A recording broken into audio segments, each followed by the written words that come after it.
بسم اللہ الرحمن الرحیم والصلاة والسلام علی رسولہ الکریم وعلی آلہ وصحبہ اجمعین۔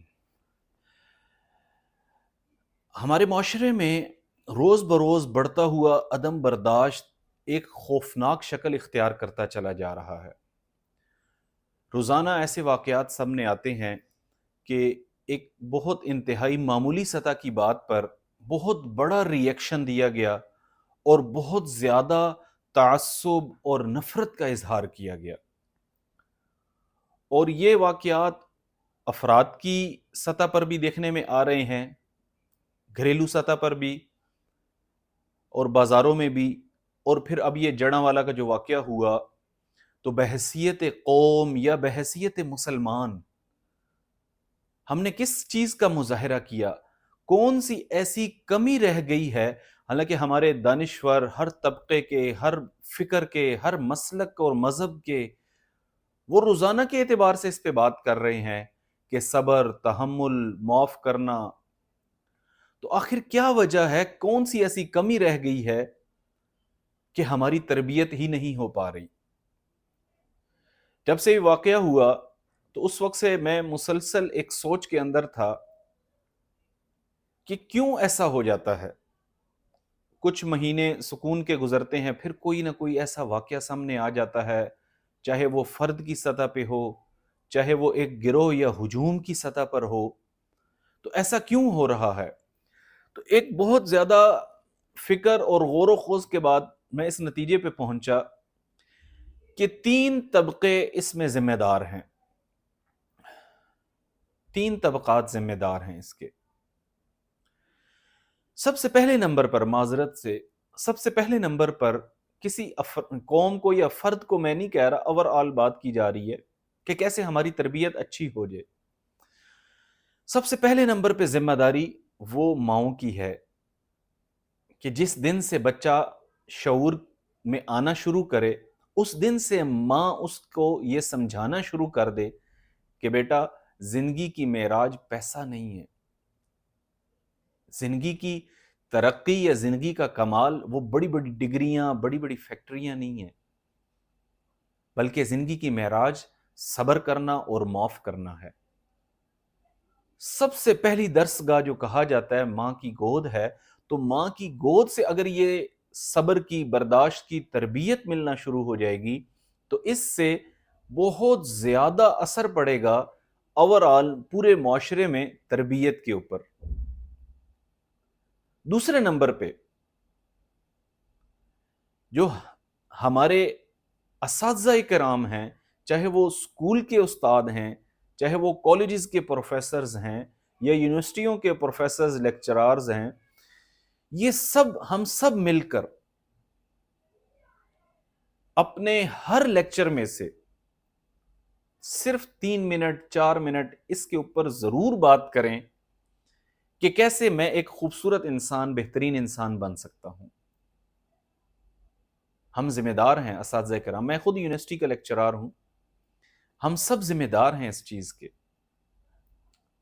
ہم نے کیا ہے، کیا کیا ہے؟ ہم بہت ماہر ہیں اپنے سبجیکٹ کے، بہت اچھا پڑھا لیتے ہیں، لیکن کیا صرف پڑھا دینا کافی ہے؟ ایک استاد کے لیے جو واقعی استاد کہلانے کا لائق ہے، اس کے لیے ضروری ہے کہ وہ 2-3 منٹ ہر لیکچر میں بچوں کو صبر کی، برداشت کی، معاف کرنے کی اور کسی کو تکلیف نہ دینے کی ترغیب ضرور دے۔ تیسرے نمبر پر انتہائی معذرت سے ہمارے تمام مسلکی و مذہبی رہنما وہ ذمہ دار ہیں، چاہے ان کا تعلق کسی بھی مسلک و مذہب سے ہے، ہم سب ذمہ دار ہیں۔ میں بھی ایک مکتبہ فکر سے تعلق رکھتا ہوں، آپ کا مکتبہ فکر آپ کی ذات کی حد تک ہے۔ ہم کیوں دیوبندی بن کر، بریلوی بن کر، شیعہ بن کر، اہل حدیث بن کر زندگی گزارتے ہیں؟ مسلمان بن کر کیوں نہیں زندگی گزارتے؟ دوسرے کو کیوں اس نظر سے دیکھتے ہیں کہ یہ تو فلاں مسلک سے تعلق رکھتا ہے، فلاں سیاسی جماعت سے تعلق رکھتا ہے، فلاں زبان بولنے والوں سے تعلق رکھتا ہے، فلاں قبیلے کا آدمی ہے؟ کیوں ہم کسی کو مسلمان یا انسان بن کر کیوں نہیں دیکھتے؟ اللہ رب العزت نے کیسا خوبصورت قانون جو ہے وہ قرآن مجید میں ارشاد فرمایا، فَلَا تَسُبُّوا الَّذِينَ يَدْعُونَ مِن دُونِ اللَّهِ فَيَسُبُّوا اللَّهَ عَدْوًا بِغَيْرِ علم۔ جو اللہ کی غیر کی عبادت کر رہے ہیں، گائے کو پوج رہے ہیں، جو کسی اور چیز کو، بت کو، ہاتھ سے تراشا ہوا پتھر کا، مٹی کا بت ہے، اس کی عبادت کریں، کسی جانور کی عبادت کر رہے ہیں، آپ اس کو گالی نہیں دے سکتے، منع کیا ہے۔ وہ آپ کے حق رب کو برا کہیں گے۔ یہ حسن معاشرت کے لیے، دلوں کے جڑنے کے لیے، ورنہ تو معاشرے میں رہنا مشکل ہو جائے گا، جینا دو بھر ہو جائے گا۔ آپ گیتا کی توہین کریں گے، وہ آپ کی کتاب کی توہین کریں گے۔ آپ بائبل کی توہین کریں گے، وہ آپ کی کتاب کی توہین کریں گے۔ آپ گرجے کو، مسجد کو، مندر کو، اس کو غلط نظر سے دیکھیں گے، وہ آپ کی مسجد کو غلط نظر سے دیکھیں گے۔ تو حسن معاشرت کا اصول بیان کیا گیا۔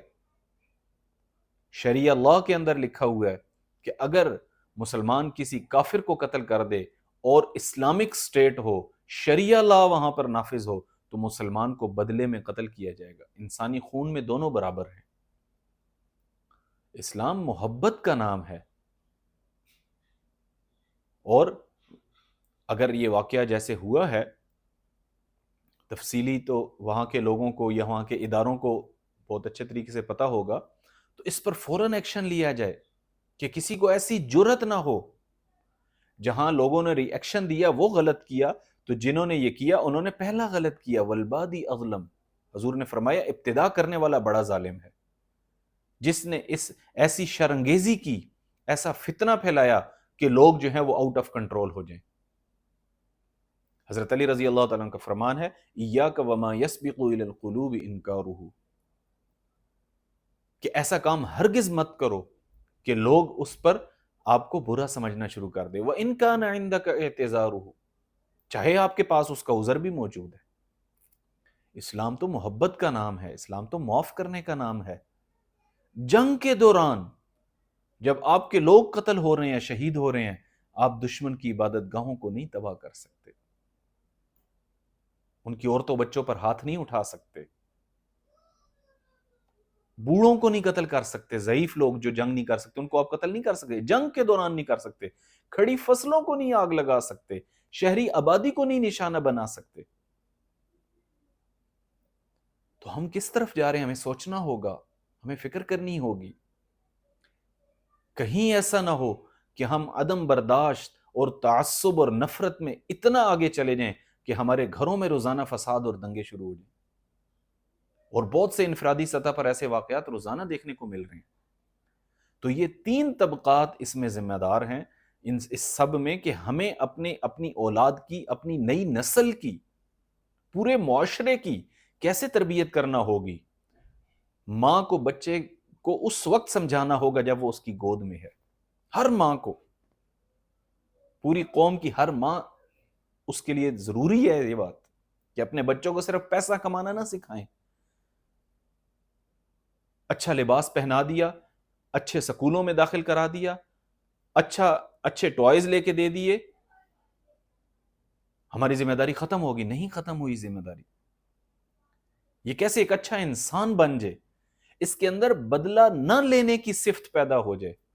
ہر شخص بدلہ لینے کے لیے بھاگا، پھر میں نے اس کو یہ جواب دے دیا، بہت کمال کر دی۔ پھر دوسرے نمبر پہ اساتذہ کرام، بہت محترم، بہت مقدس پیشہ۔ خود حضور نے فرمایا انما بعثت معلما، اس سے بڑی کیا بات کہ میں معلم بنا کر بھیجا گیا، آپ صلی اللہ علیہ وسلم نے فرمایا۔ اور تیسرے نمبر پر ہمارے مذہبی رہنما۔